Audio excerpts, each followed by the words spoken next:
Bismillahirrahmanirrahim. Assalamualaikum warahmatullahi wabarakatuh.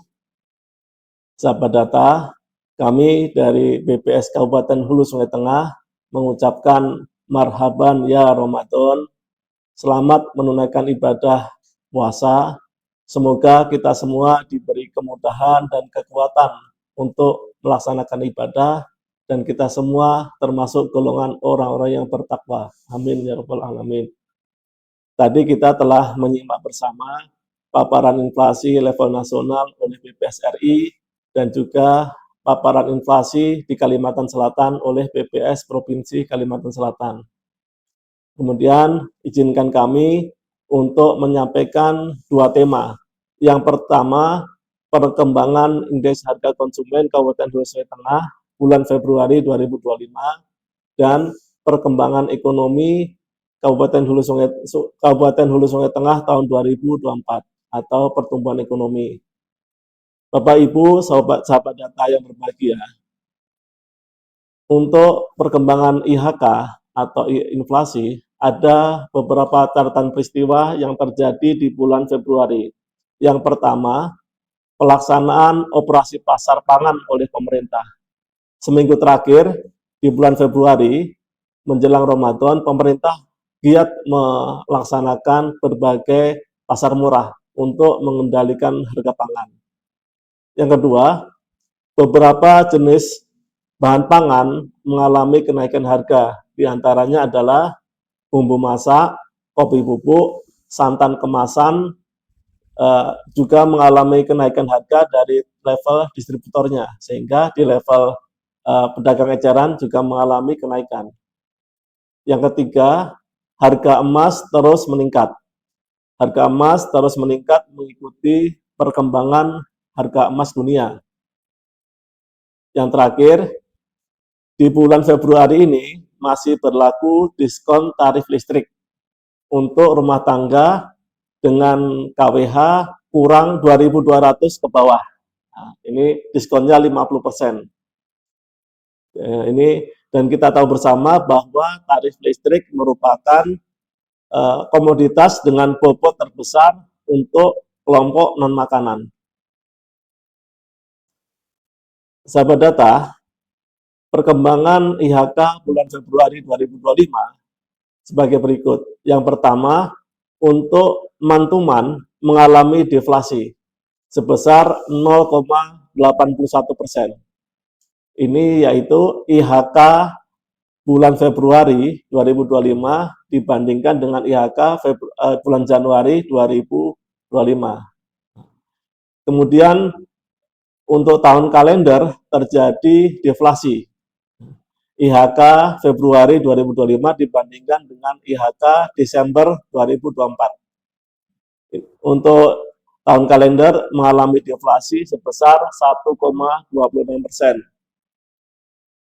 Apabila kita cermati series mantuman, series inflasi mantuman, kita tahu bersama bahwa selama 14 bulan terakhir di Kabupaten Hulu Sungai Tengah terjadi inflasi sebanyak 7 bulan dan terjadi deflasi sebanyak 7 bulan. Jadi imbang nih, ya, inflasi sama deflasinya.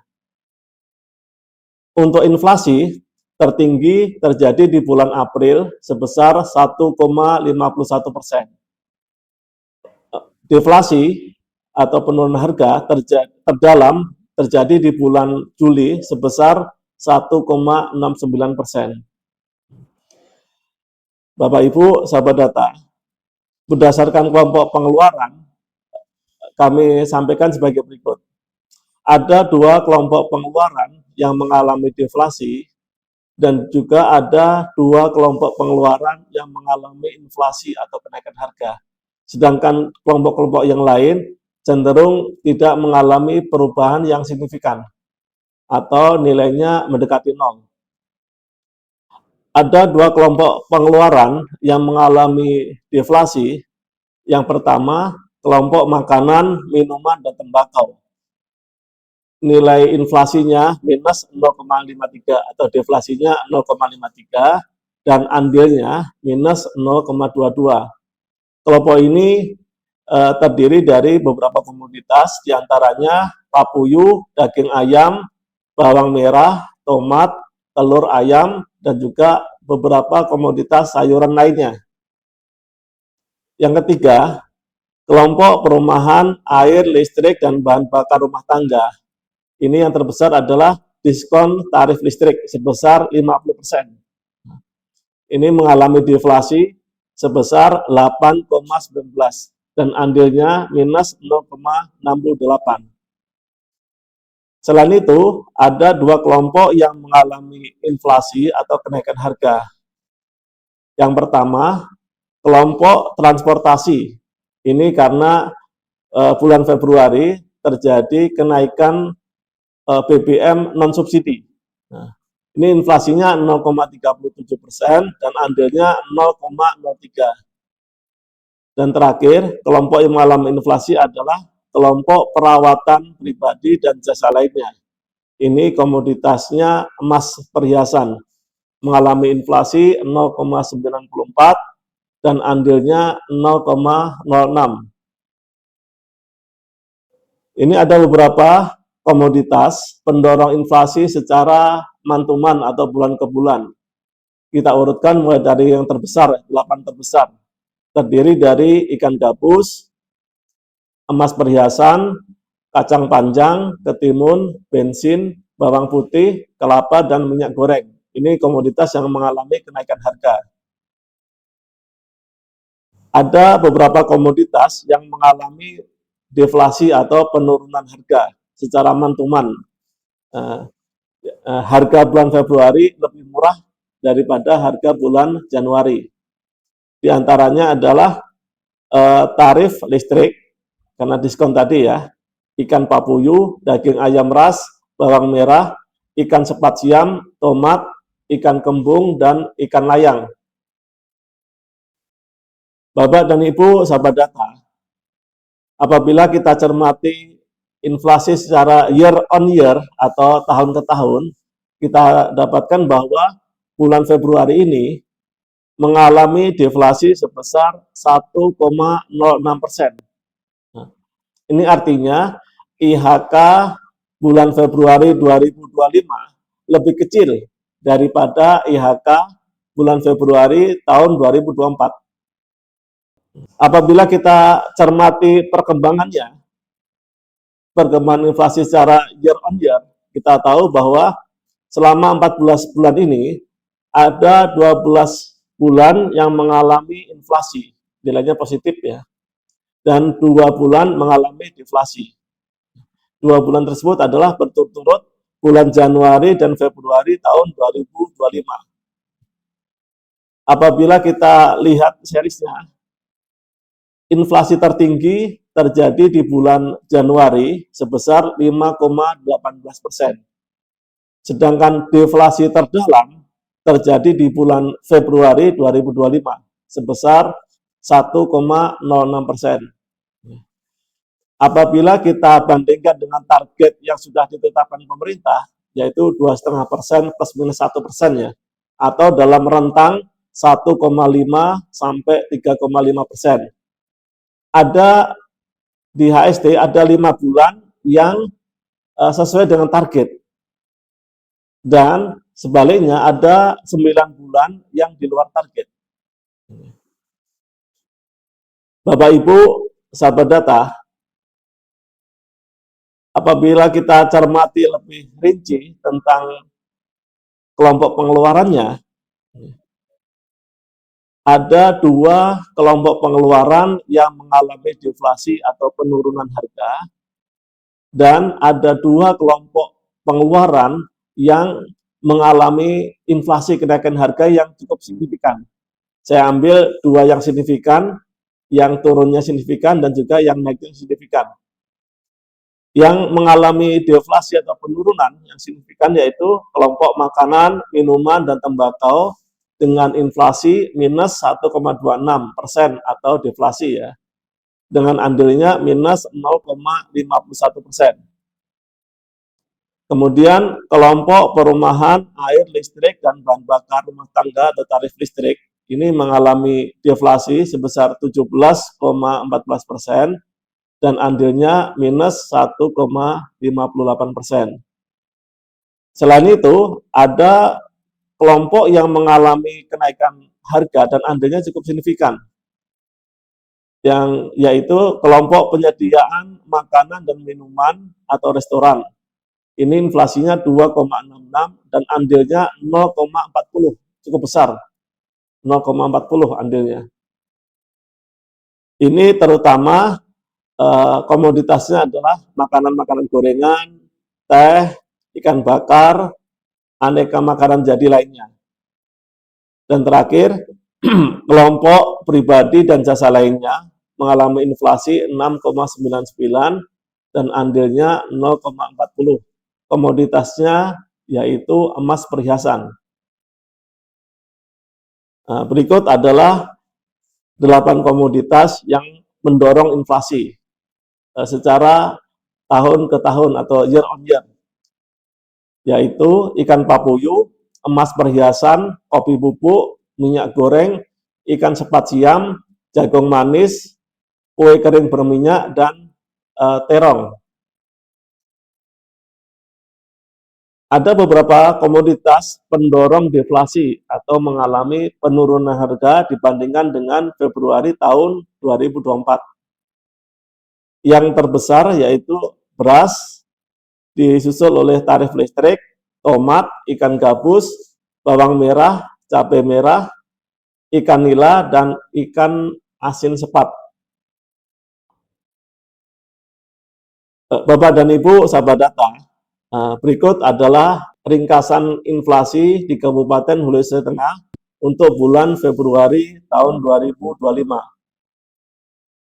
Pada bulan Februari 2025 di Kabupaten HHST terjadi deflasi month-to-month sebesar 0,81%, deflasi year on year sebesar 1,06%, dan deflasi year to date atau tahun kalender sebesar 1,26%. Jadi tiga-tiganya mengalami deflasi, month-to-month, year on year, dan year to date. Berikutnya, penyumbang utama deflasi bulan Februari 2025 secara month-to-month adalah kelompok perumahan, air, listrik, dan bahan bakar rumah tangga dengan andil 0,68%. Komoditas penyumbang utama deflasi yaitu diskon tarif listrik oleh pemerintah sebesar 50% untuk rumah tangga dengan daya 2.200 ke bawah. Selanjutnya, penyumbang utama deflasi tahunan pada bulan Februari secara year on year yaitu kelompok perumahan, air, listrik, dan bahan bakar rumah tangga dengan andil deflasi sebesar 1,58%. Komoditas penyumbang utamanya adalah tarif listrik. Yang kedua, kelompok makanan, minuman, dan tembakau dengan andil deflasi 0,51%. Komoditas penyumbang utama deflasi yaitu beras, tomat, dan ikan gabus atau ikan haruan. Bapak dan Ibu sahabat data, walaupun tadi kita lihat bersama bulan Februari semuanya mengalami deflasi, month-to-month, YOY maupun tahun kalender. Tetapi untuk bulan Maret perlu kita waspadai karena bulan Maret ini adalah momen Ramadan, puasa. Biasa terjadi kenaikan demand. Berdasarkan pengalaman tahun-tahun sebelumnya, yang biasanya mengalami kenaikan harga di bulan puasa yaitu daging ayam ras, telur ayam ras, cabai rawit, gula pasir, dan minyak goreng. Kemudian yang non makanan biasanya adalah tarif angkutan udara atau tiket pesawat. Demikian Bapak dan Ibu rilis perkembangan IHK Kabupaten Hulu Sungai Tengah bulan Februari.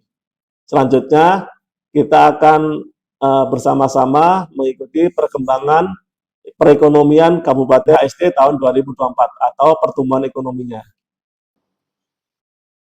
Bapak dan Ibu, berikut adalah kondisi perekonomian Kabupaten Hulu Sungai Tengah tahun 2024. Sebelum lebih lanjut, kami akan mereview tentang konsep dari PDRB, Produk Domestik Regional Bruto. PDRB ini merupakan nilai produk yang dihasilkan di suatu wilayah pada periode tertentu. Suatu wilayah ini adalah wilayah Kabupaten Hulu Sungai Tengah.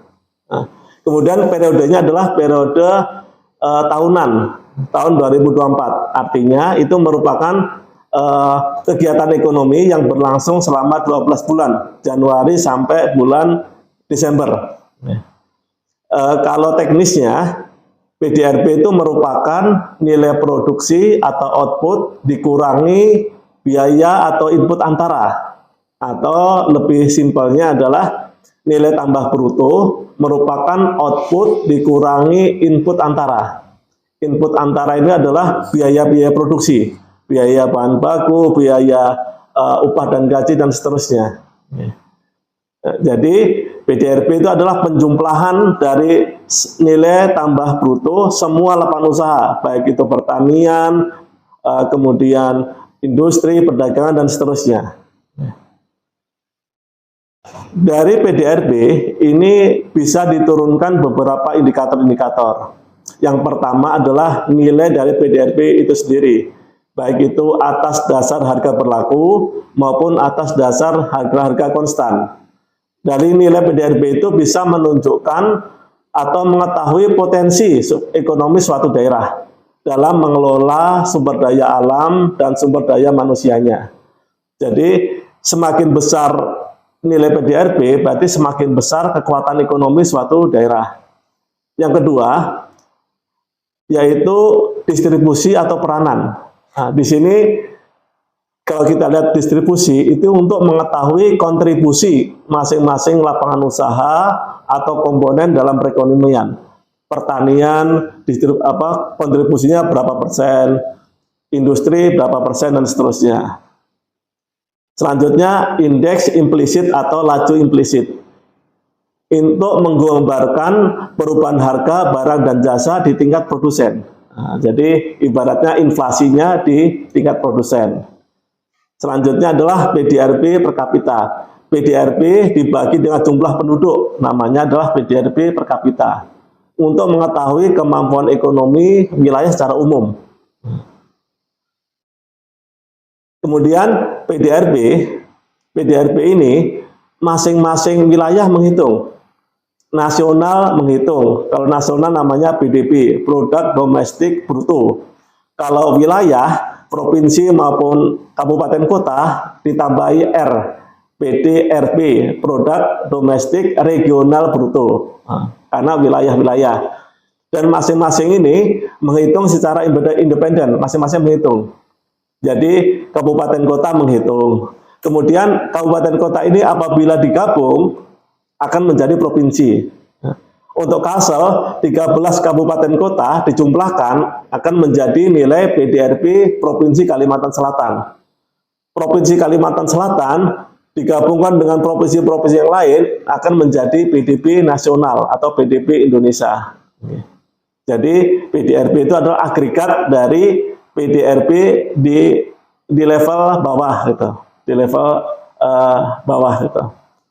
Jadi provinsi merupakan penjumlahan dari kabupaten kota, Indonesia merupakan penjumlahan dari provinsi-provinsi. Bapak dan Ibu sahabat data, kita tahu bahwa negara kita, Indonesia adalah negara terbuka, artinya sangat berkaitan dengan mitra dagang. Tak terkecuali dengan Kalimantan Selatan. Jadi perkembangan ekonomi Kalimantan Selatan juga dipengaruhi oleh negara mitra dagang atau terutama adalah negara tujuan ekspor. Ini ada beberapa negara yang menjadi tujuan ekspor produk dari Kalimantan Selatan. Ini kita prediksi pertumbuhan ekonomi dari negara-negara tersebut ya. Karena kalau negara tujuan ekspor itu bagus ekonominya, maka dia akan semakin besar permintaan akan barang dari produksi dari Kalimantan Selatan. Kalau ekonominya mengalami kelesuan, maka demand-nya akan berkurang. Gitu. Ada beberapa negara mitra dagang Kalsel, pertumbuhan ekonominya bervariasi. Yang pertama, Tiongkok diperkirakan pertumbuhannya 5%, Amerika Serikat 2,8%, India 6,5%, Singapura 4%, Malaysia 5,1%, dan Korea Selatan 2%. Untuk Kalimantan Selatan ada 4 komoditas utama ekspor. Di antaranya adalah batu bara, CPO, rubber TSR atau karet, dan plywood. Nah, di sini yang terkait dengan Hulu Sungai Tengah adalah yang nomor 3, yaitu rubber TSR 20. Terdapat catatan peristiwa yang terjadi di tahun 2024. Yang pertama, produksi padi tahun 2024 diperkirakan sebesar 117,3 ribu ton GKG atau gabah kering giling, atau mengalami peningkatan sebanyak 8.769 ton GKG dibandingkan dengan produksi tahun 2023. 2023 produksinya 108,5 ribu ton GKG. Yang kedua, realisasi belanja pemerintah APBD tahun 2024 mengalami kenaikan. Nah, ini APBD Kabupaten dan juga APBD Provinsi Kalimantan Selatan. Realisasi belanja pemerintah APBD mengalami meningkat untuk jenis belanja tersebut dibandingkan tahun 2023. Secara umum mengalami peningkatan, baik itu belanja pegawai, belanja barang dan jasa, dan juga belanja modal.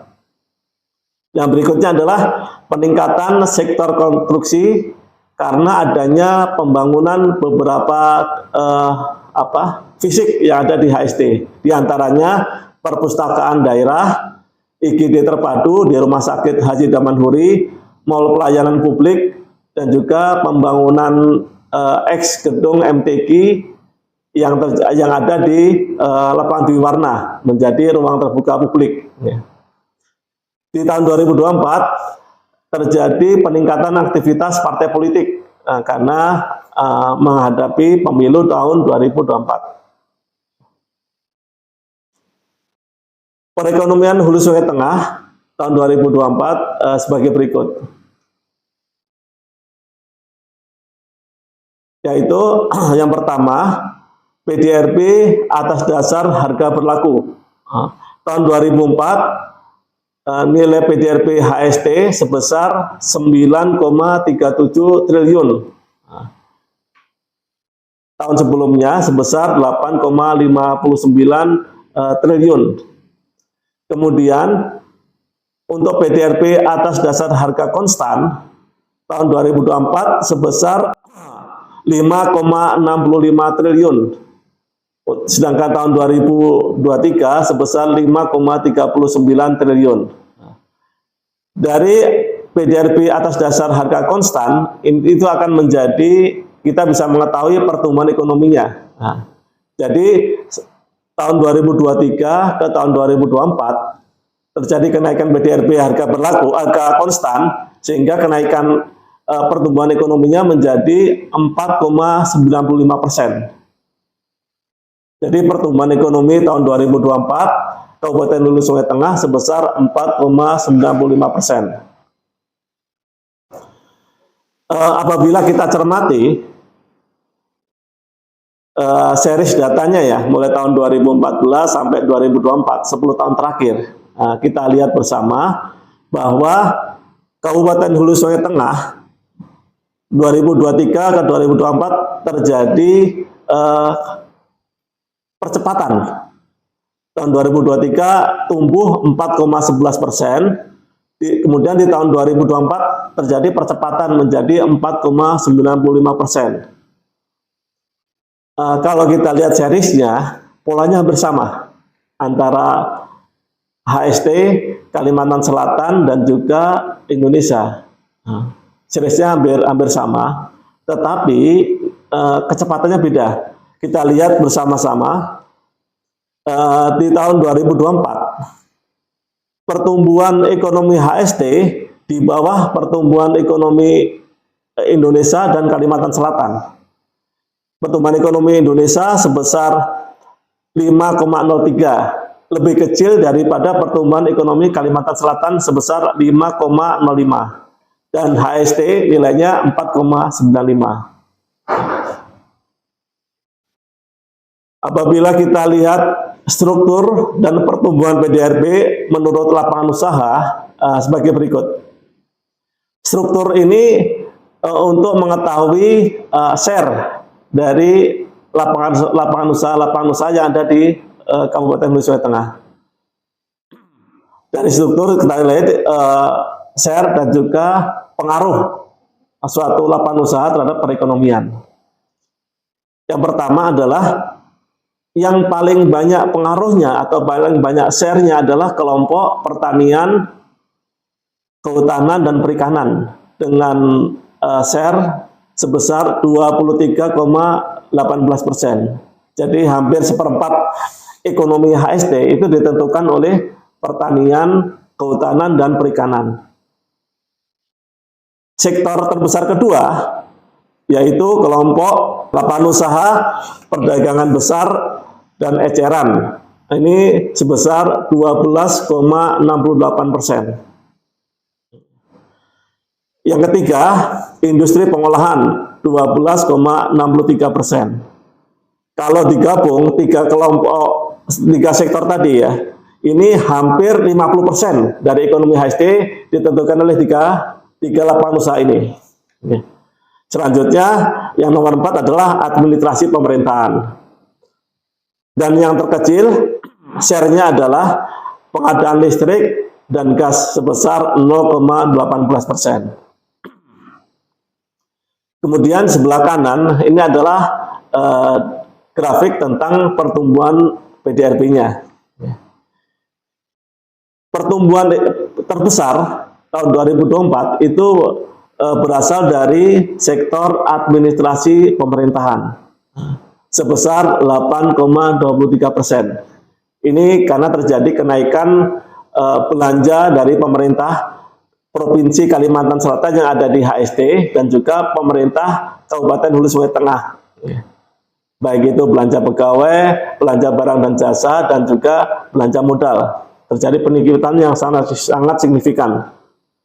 Yang berikutnya adalah jasa lainnya, tumbuh sebesar 7,37%. Yang ketiga, penyediaan akomodasi dan makanan sebesar 6,79%.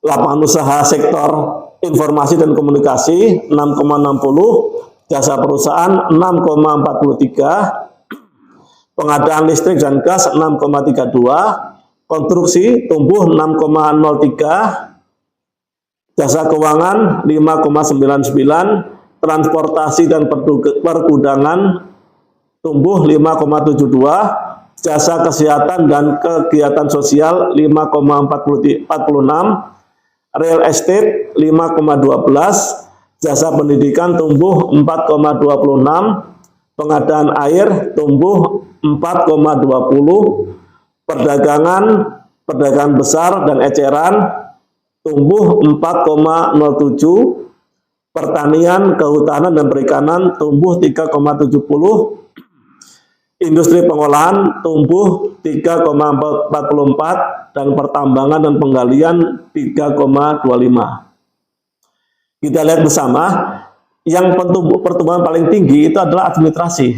Dia kalau dilihat dari strukturnya, dia adalah terbesar keempat dengan share 9,93.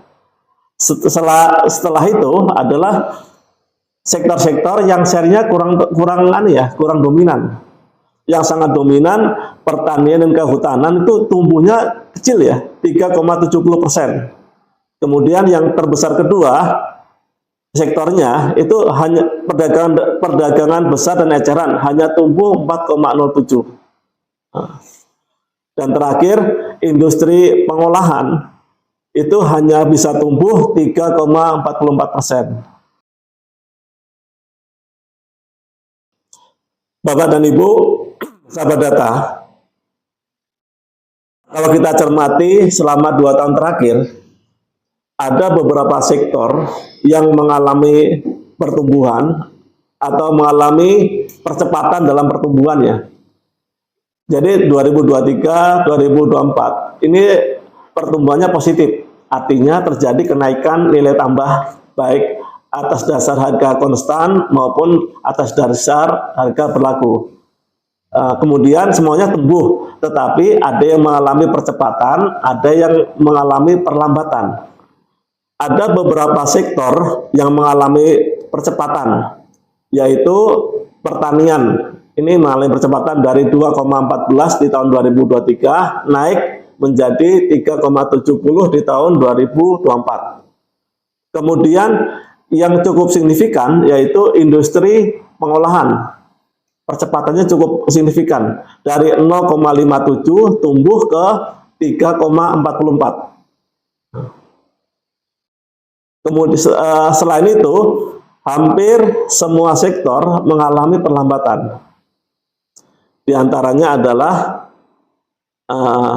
pertambangan dan pengalian mengalami perlambatan dari 4,01 menjadi 3,27. Kemudian pengadaan listrik dan gas dari 7,05 menjadi 6,32. Kemudian pengadaan air 7,83 terjadi perlambatan menjadi 4,20. Dan diantaranya lain adalah perdagangan besar dan eceran terjadi perlambatan dari 4,70 menjadi 4,07%.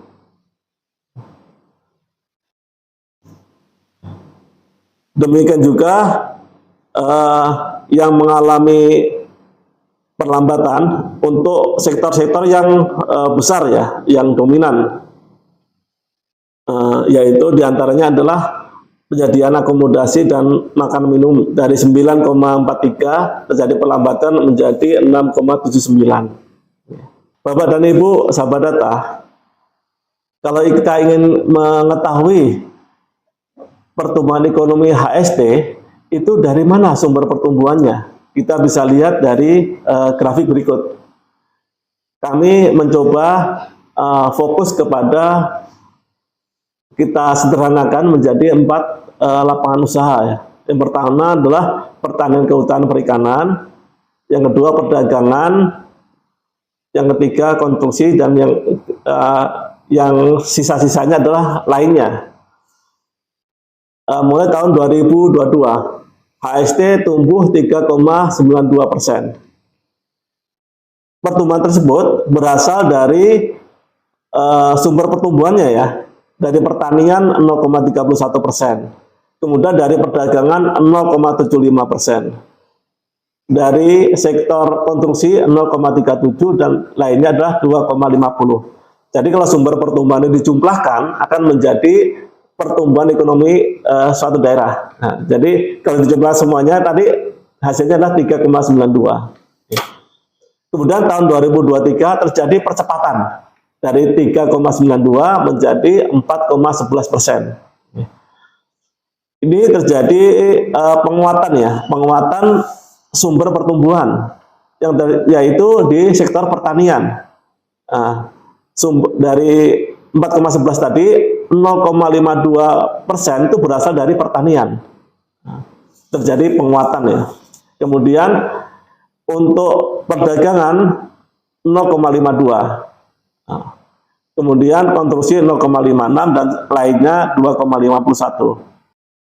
Dan terakhir di tahun 2024 pertumbuhan ekonomi HST 4,95%. 0,87%-nya berasal dari pertanian. Ini jadi sangat dominan pertanian ini. Sumber pertumbuhannya 0,87. Kemudian perdagangan 0,45, konstruksi 0,53, dan lainnya 3,09. Jadi bisa disimpulkan bahwa sumber pertumbuhan ekonomi Hulu Sungai Tengah tahun 2024 adalah sektor pertanian, kehutanan, dan perikanan, dengan sumber pertumbuhan sebesar 0,87%. Bapak dan Ibu, sahabat data, PDRB selain dihitung berdasarkan nilai tambah dari semua sektor ekonomi, juga bisa dihitung dari pengeluarannya. Nah, kalau dalam teori Keynesian ya, pendapatan sama dengan konsumsi rumah tangga, ditambah konsumsi nirlaba, ditambah konsumsi pemerintah, ditambah PMTB, ditambah ekspor dikurangi impor. Itu teori Keynesian. Nah ini demikian juga PDRB bisa didekati, dihitung berdasarkan pengeluarannya. Hasilnya sama. PDRB berdasarkan lapangan usaha dan PDRB dihitung berdasarkan pengeluaran, hasilnya sama. Dari sisi pengeluaran, kita lihat struktur ekonominya. Struktur ekonomi terbesar HST adalah pengeluaran konsumsi rumah tangga sebesar 78,61%.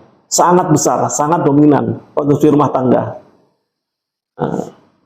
Kemudian yang berikutnya adalah pembentukan modal tetap bruto 30,30%. Ini merupakan proksi atau pendekatan dari investasi. Yang berikutnya, sumber pengeluaran terbesar adalah pengeluaran konsumsi pemerintah sebesar 17,91%. Dan terakhir, pengeluaran konsumsi lembaga nirlaba. Nah, Bapak dan Ibu pasti bertanya-tanya, kalau itu dijumlahkan, nilainya lebih dari 100. Nah, karena apa? Karena sebagai pengurangnya adalah net ekspor, artinya ekspor dikurangi impor. Di sini net ekspor kita negatif, artinya lebih banyak impor daripada ekspor. Dalam regionnya adalah region dari Hulu Sungai Tengah. Jadi semua barang yang dijual keluar HST itu adalah ekspor. Sebaliknya, semua barang yang didatangkan dari luar HST adalah impor. Kemudian kalau kita lihat jenis tadi ya, lapangan usaha jenis kategorinya tadi. Kita lihat pertumbuhan ekonominya. Kategori pengeluaran rumah tangga, pengeluaran konsumsi lembaga nirlaba ya, maaf ya, itu mengalami pertumbuhan terbesar 13,47%. Nirlaba ini termasuk juga partai politik, kemudian lembaga non-profit dan seterusnya. Kita tahu aktivitas pemilu itu menjadikan konsumsi nirlaba ini mengalami peningkatan yang signifikan. Kemudian yang mengalami kenaikannya cukup signifikan adalah konsumsi rumah tangga sebesar 6,22%. Yang berikutnya mengalami pertumbuhan yang cukup besar adalah pembentukan modal tetap bruto sebesar 4,08%. Dan terakhir, pengeluaran konsumsi pemerintah tumbuh sebesar 1,91%. Kalau kita cermati sumber pertumbuhannya tahun 2024 sebagai berikut. Yang pertama, sumber pertumbuhan terbesar itu berasal dari pengeluaran konsumsi rumah tangga yang warna biru tua ya, sebesar 4,72%. Terbesar berikutnya yaitu yang warnanya ungu, PMTB, pembentukan modal tetap bruto sebesar 1,17%. Yang terbesar berikutnya yang warnanya biru muda.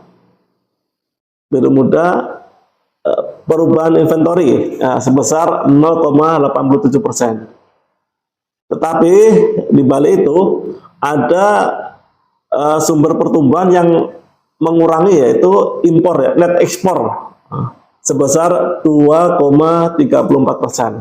Jadi impor kita sangat besar, sehingga net ekspornya lebih besar impor daripada ekspor. Jadi bisa disimpulkan bahwa Sumber pertumbuhan ekonomi Hulu Sungai Tengah adalah pengeluaran konsumsi rumah tangga sebesar 4,72%. Nah, ya.